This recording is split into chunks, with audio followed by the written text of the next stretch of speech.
இது வந்து ரொம்பவுமே பெரிய இதாக கொடுத்துருக்காங்க. நம்ம பாதியை கேட் ஃபிஷ் கட் பண்ணிக்கலாம்.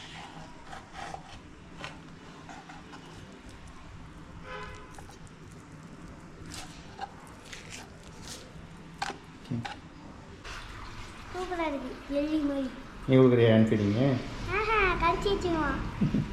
ஓகே, பார்த்தீங்கன்னா 4 பெரிய சைஸு.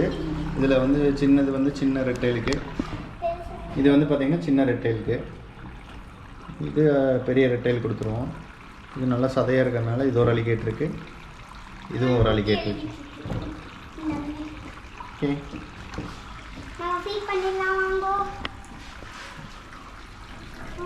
ஓகே கரெக்டாக இந்த அலிகேட்டர் வந்துட்டு அப்படி ஃபீட் பண்ண போகிறோம்.